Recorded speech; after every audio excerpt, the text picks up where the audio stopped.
শুনেছি আগে নির্বাচনে লাগতো টাকার নোট, দেখেছি আমি ভোট করিতে লাগেনি কোনো ভোট। ভোটের আগে পাশ হয়েছে মন্ত্রী মিনিস্টার, লাগেনি মিছিল, লাগেনি মিটিং, লাগেনি তো পোস্টার। নির্বাচন কমিশন ছিল ইন্ডিয়ান কোন যন্ত্র। কেমন গণতন্ত্র ছিল, কেমন গণতন্ত্র, গণতন্ত্রের আড়ালে ছিল দাদার ষড়যন্ত্র। কেমন গণতন্ত্র ছিল, কেমন গণতন্ত্র, গণতন্ত্রের আড়ালে ছিল মোদির ষড়যন্ত্র। বিরোধী দল যারা সংসদে ছিল তারা ছিল পোষা ময়না, দেশ জলে পুড়ে হয়েছে ছাই তবুও তো কিছু কয় না। ঠিক না বে ঠিক? বিরোধী দল যারা সংসদে ছিল তারা ছিল পোষা ময়না, দেশ জলে পুড়ে হয়েছে ছাই তবুও তো কিছু কয় না। শাসনে ছিল না সততা নিষ্ঠা, বিচারের ছিল না মান, সংসদে বুঝি তাই শোনা যেত মমতাজের গান। শোনা গেছে না যায় নাই? শাসনে ছিল না সততা নিষ্ঠা, বিচারের ছিল না মান, সংসদে বুঝি তাই শোনা যেত মমতাজের গান। বিরোধী দল নাই, ওটা তো ছিল ডিজিটাল ষড়যন্ত্র। কেমন গণতন্ত্র ছিল, কেমন গণতন্ত্র, গণতন্ত্রের আড়ালে ছিল দাদার ষড়যন্ত্র। কেমন গণতন্ত্র ছিল, কেমন গণতন্ত্র, গণতন্ত্রের আড়ালে ছিল মোদির ষড়যন্ত্র। কোরআনের পাখি নায়েবে রাসূল, কোরআনের পাখি বলতো মানুষ যারে, 13টি বছর সেই মানুষের রেখেছিল কারাগারে।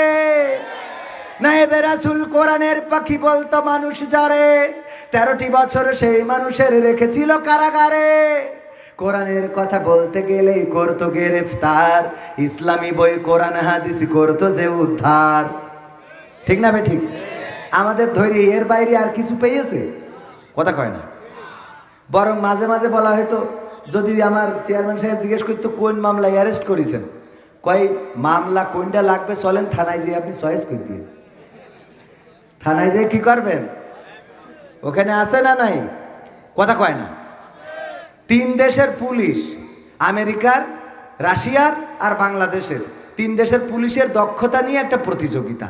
তো এই প্রতিযোগিতার আয়োজন করেছে জাতিসংঘ, ওদেরকে নিয়ে গেছে আপনাদের শ্যামনগরে ওই সুন্দরবনের কাছে, নিয়ে যে একটা এরিয়া করে দিয়েছে যে এই এরিয়ার মধ্যে তোমরা যাবা, যে দেখবা কোনো হরিণ আছে কিনা, যদি থাকে তাহলে ধরে আনবা, ধরে আনতে পারলি ভালো, না আনতে পারলেও অসুবিধা নেই, এসে জানাবা যে এই বাগানে হরিণ আছে, আর যদি না থাকে তাও বলবা এই এরিয়ার মধ্যে নাই। আমরা দেখতে চাই কারা বেশি দক্ষ। আমেরিকার পুলিশ 1 ঘন্টার মধ্যে এসে বলছে এই বাগানে কোনো হরিণ নাই। রাশিয়ার পুলিশ 3 ঘন্টা পরে এসে বলছে এই বাগানে কোনো হরিণ নাই, এই বনে কোনো হরিণ নাই।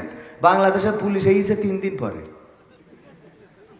তাও কোলে করে নিয়ে আইছে একটা ছাগল। জাতিসংঘ বলতেছে হোয়াট ইজ দিস, হোয়াই ইয়া কিয়া হুয়া, ধুতি ভি খুল গিয়া না। বলতেছে এটা কি?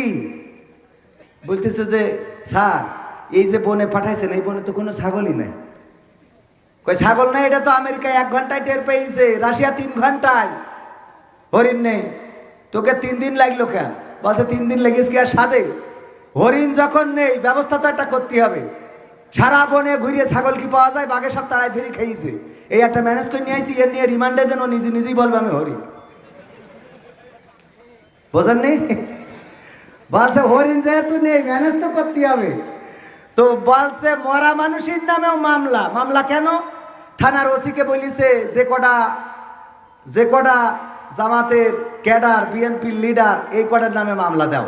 দড়ি দড়ি দেখো কারা আছে, যাই হবে। এই যেমন মুকুট চুরি হয়েছে আপনাদের শ্যামনগর না কোথায়, মুকুট চুরি হয়েছে না হয় নাই?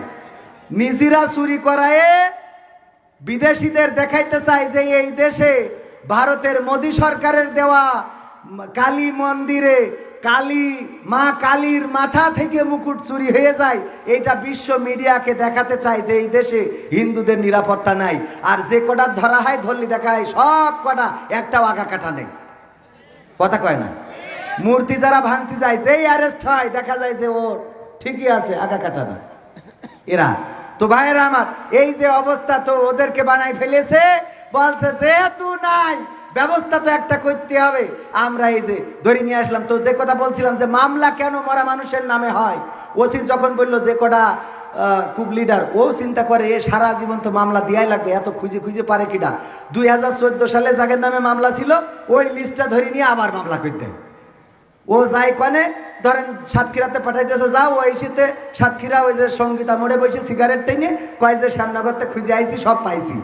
কাগের তা ওই যে 2014 সালে যে লিস্ট করেছে ওই লিস্ট অনুযায়ী মামলা। ওই লিস্টে যে 2018-র মধ্যে 3-4 মরি ভূত হয়ে গেছে, ওটা তো অত দেখতে যায় না, ওই লিস্ট ধরি আবার মামলা। 2024 এসে ওই লিস্ট ধরি আবার মামলা। এই জন্য মরা মানুষও কবরে যাই বলছে আল্লাহ আমি আর কবার গ্রেপ্তার হব। কথা কয় না, কবরে যাইও শান্তি আছে। বুদ্ধি করেও মামলা থেকে অনেকের ভালো বুদ্ধি আছে, কবরে যেও বুদ্ধি করে। একজন বলছে চোর, ও চোর ছিল, সেলিগের বলছে শোন আমি মরে যাওয়ার পরে সারা জীবন তো ভালো কাজ একটাও করিনি, আমি মরার পরে তোরা একটা কাজ করবি, কবর অন্য কবর থেকে কাপন চুরি করে নিয়ে তো আমার দাফন কাপন করবি। বলছে আব্বা সারা জীবন তুমি কত টাকা ইনকাম করলে, আয় উপার্জন করি আমাকে খাওয়াইলে, আমরা কবর থেকে কাপন চুরি করি কেন তোমার কবর দেবো? বলছে এটা একটা বুদ্ধির খেলা, আমি একটু বুদ্ধি করবো। কি বুদ্ধি? অত শোনা লাগবে না, আব্বা বলতেই হবে তুমি এই বুদ্ধিটা শিখাই যাও, তুমি তো বুদ্ধিজীবী, কত কায়দা করি কলে কৌশলে তুমি চুরি করিস আবার মামলা হিজ জামাতের লোকের নামে। সুবহানাল্লাহ, কথা কয় না, এত বুদ্ধি তোমার ছিল। ও নাউজুবিল্লাহ, ঠিক আছে তো এখন তুমি একটু শিখাই যাও। বলছে শোন আমি তো সারা জীবন ভালো কাজ করিনি, কলে কৌশলে সব হুজুর দাড়িওয়ালা টুপিওয়ালা সব সাইজ করেছি, কবরে গেলি যে আমার ফেরেশতারা ধরবে আর কুপান দেবে আমি জানি। তো এই জন্যই পুরনো কাপড়ের কাপড় দিয়ে যদি কবর দিস, যখন মুনকার নাকির এসে বসাইয়ে প্রশ্ন করবে মান রব্বুকা মান দিনুকা মান নাবিউকা, আমি তো করতে পারবো না কারণ এই দিন তো মেনে চলিনি। তো আমি এইটা বলবো যে আমার আর কবার প্রশ্ন করবো। তো ফেরেশতারা বলবে কেন? আমি বলবো কাফনের কাপড় দেখে বুঝতে পারছাম না যে আমি কি আজকের লাশ? শয়তান আছে না নাই? কত বুদ্ধি করে চলে রে, কত কথা কব, সময় তো চলে যাচ্ছে। এই আবার প্রশ্ন দেশ কেন? এমনি কই মুহতারাম প্রবাসীদের নিয়ে গানটা কি পরিবেশন করা যায় কি? আমার প্রবাসীর গল্প বলি শোনো। এ গান গাতে গেলি পুরো একটা দিন লেগে যাবে, ও এখন গাওয়া সম্ভব না। আর কিছু লিখিনি তাহলে ঠিক আছে, এরকম কথা বললি ঠিক আছে। সম্মানিত ভাইয়েরা তাহলে এই গানটা শেষ করি নাকি? নায়েবে রাসূল কোরআনের পাখি বলতো মানুষ যারে, সেই মানুষের 13টি বছর রেখেছিল কারাগারে। দিনের কথা বলতে গেলেই করতো গ্রেফতার, ইসলামী বই কোরআন হাদিস করতো যে উদ্ধার। ওসবে নাকি থাকতো লেখা নাশকতার মন্ত্র। কেমন গণতন্ত্র ছিল, কেমন গণতন্ত্র, গণতন্ত্রের আড়ালে ছিল রয়ের ষড়যন্ত্র। কেমন গণতন্ত্র ছিল, কেমন গণতন্ত্র, গণতন্ত্রের আড়ালে ছিল দাদার ষড়। ঠিক বলেছি না ভুল? ঠিক বলেছি তো? সম্মানিত ভাইয়েরা আমাকে বলেছিল যে 12টা 20 পর্যন্ত করবেন, আমি 40 পর্যন্ত করে ফেলেছি। যদিও আমি বলেছিলাম 12টার বাইরে করব না, তারপরেও আপনাদের সম্মান রেখেছি, আপনারা এসেছিলেন। আমার এই বইয়ে 100টার বেশি গান আছে, যে গানগুলো এখানে গাইছি সব আছে। আমার যুবকদের জন্য একটা গান অল্প একটু শোনাবো। তুমি যার লাগিয়া এমবি ভরো, তার তো বাটন ফোন।